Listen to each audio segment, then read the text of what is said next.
Dr. Gikonyo, your finance and investment expert.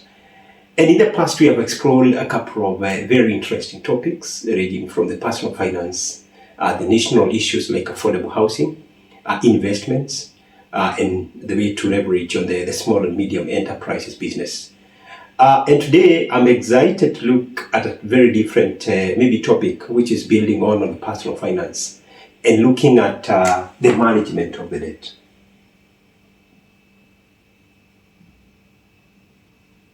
Managing the debt.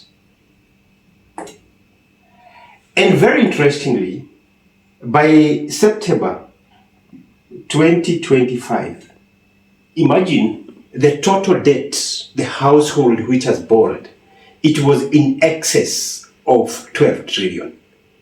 And a larger percentage, like 50% of that, is to the domestic borrowing. And what has coupled maybe of late is that we have seen so many people being auctioned, many people being arrested to the CRB, many people not managing to be able to honor their debts, and a lot of issues associated with anxiety because people are not able to manage their debt well. And today I was looking maybe like a couple of issues which can help us to be able to manage maybe the debts better. And I'll take you stepwise. We explore and see what can I be able to do? What can I figuratively be able to explore and be able to change my setup when it comes to debt? Or in short, how can I become a debt free?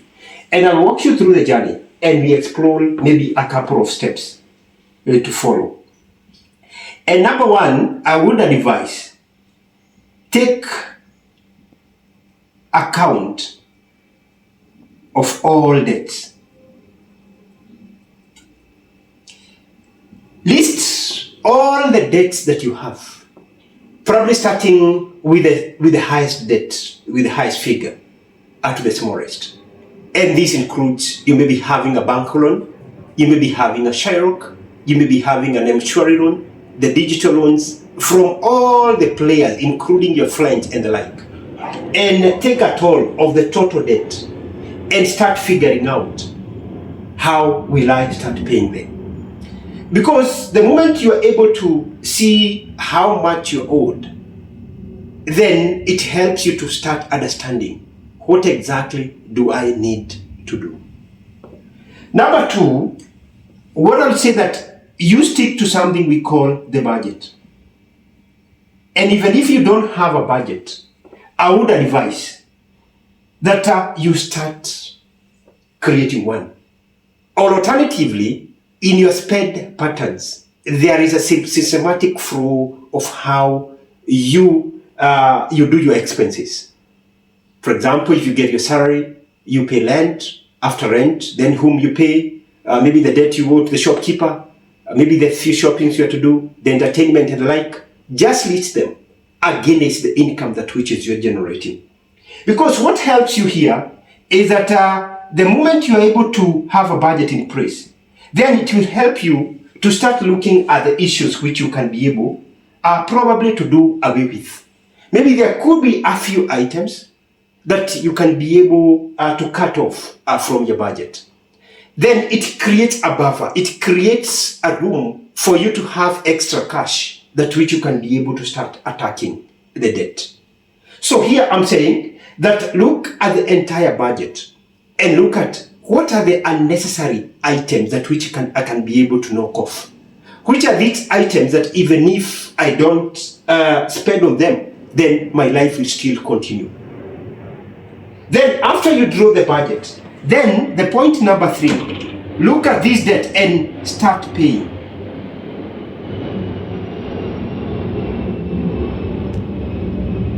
The small debts. My advice would be, after you have taken the toll of the debts you have, and maybe if I was to cut you short slightly, do you remember that in the country, based on the budget, about 70% of our GDP, it goes to pay the national debt, which is in excess of 13 trillion.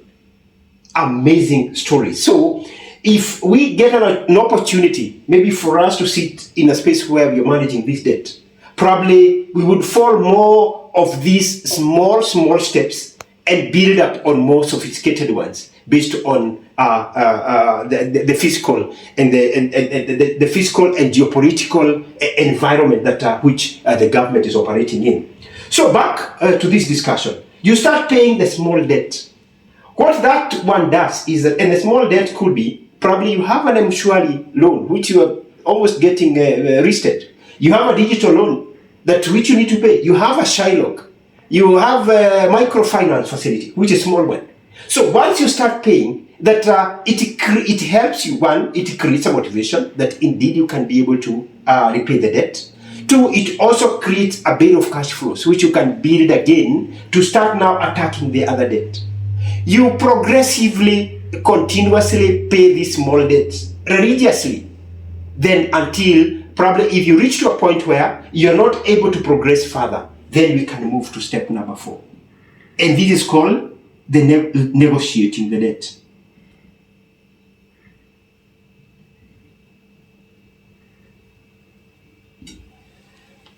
Still go back, in the negotiating the debt, go back to the account you had taken for all the debts and look at the debt. Which can I be able to renegotiate the terms?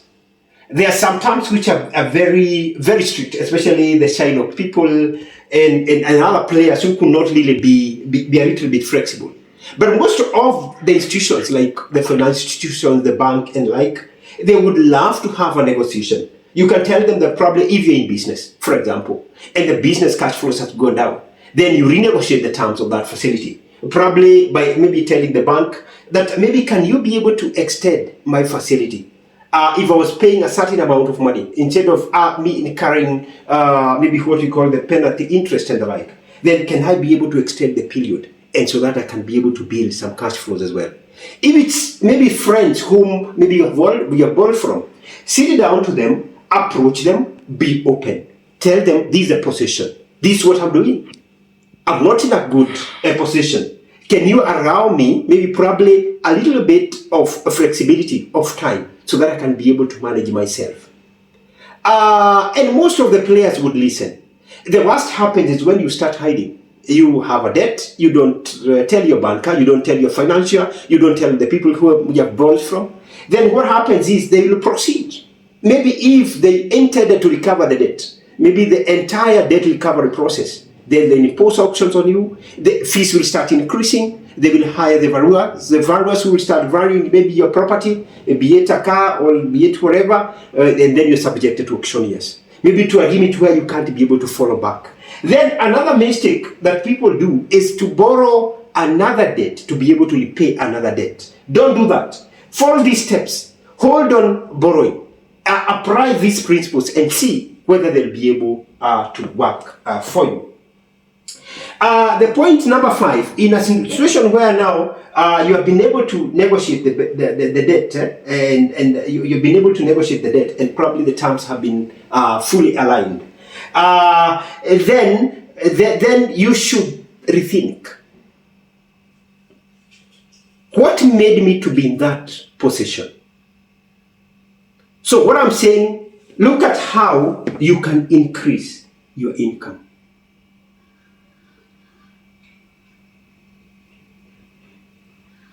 Because in management of the debt, you can either stop the expenditure or continue increasing your income. And in this case, I'm talking to if you're in employment, there is no harm in exploring maybe an extra income generating venture. Of course, the one which is not conflicting your today job. Some people explore farming, others explore in lighting, others explore in music. There is no harm, especially for the young, talented fellows, that if you're good in music, there is nothing wrong in singing in karaoke on Friday in the evening and make an extra coin.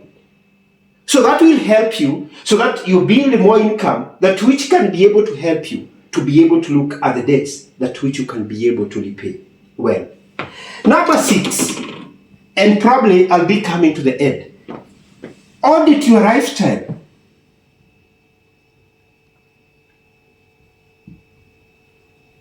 In this case, I mean, look at what are you spending back to. You can borrow back to the budget and look at. I had looked at my budget entirely. Probably there are some items in my lifestyle. They are not well aligned and they'll put me to a ditch. And what can I be able to correct? And this is where I would advise. If you're somebody who gets into social places, probably on Fridays and Wednesdays, you may need probably to start stopping that. If you're doing it thrice per week, then probably you say, I'll only be meeting my friends on Friday only.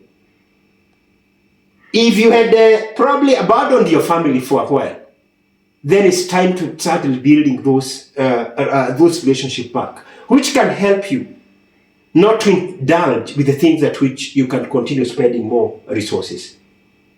Again, here look at, if the lifestyle, my social circle, that I'm spending unnecessary bills, probably over the weekend, then what can I be able to do here? Like, I've seen some people maybe probably struggling with huge debts, maybe changing. Like if you're not indulged with a sport, for example, those who play golf, it's a time to start going and to start playing golf. You spend less instead of engaging in other social issues that which again will increase maybe your expenditure further. You have seen, like the day before yesterday, a gentleman turning the ratio, praying that to a money-making enterprise, making 171 million in a night, simply because of building on what we call a social setup activity. That's praying that, and it has made significant progress to him. And you remember that he started praying that when in a drinking spree. You can imagine if that guy never got into that, then he could probably be spending most of the time probably drinking. That there is a slight shift of the lifestyle. If things to do with the lunch, maybe you have been eating for those in small time businesses, in employment. If you see that maybe probably the lunch is taking a bit of income from you, it's a high time to start looking at, maybe I start carrying lunch to the office. That again reduces expenditures in small ways. What James Clear mentions in his book, The Atomic Habits. You make small adjustable changes that which will have a huge impact to your life. And this can be done all the way. If you're using your car, maybe probably to go to the office where you'll pay the parking fees and the like, and other additional expenditures because of the expense of the vehicle, it's good to hold it on. There is nothing wrong. If you're in debt, you're in debt. It's better you're in debt and you're trying to manage it rather than keep on showing a brave face and showing people that you're doing well, which is a lie. So audit your lifestyle and look at how can I be able progressively to make the changes in my life. So this is just a basic outlay of how you can be able to manage the debt. Of course, the steps would apply differently depending on the debt. For those who are in huge debts in business, of course, you require maybe probably a professional to be able to advise you, where probably we would come in and see how can that debt be managed well. Because there's some debts which you'll manage probably by refinancing. You'll find a situation where the building, you're doing project finance, the building has stalled. So how do you unlock it? You need to probably borrow another additional debt. You finish so that you can unlock cash flow. So the dynamics may change depending on the level of the debt or the situation one is in. But this is just a basic outlay to be able to give you a hedge on how to manage your debt. I hope that's quite interesting for you. From the investment and financial management desk, I wish you a Merry Christmas and a prosperous 2026. So thank you and God bless you.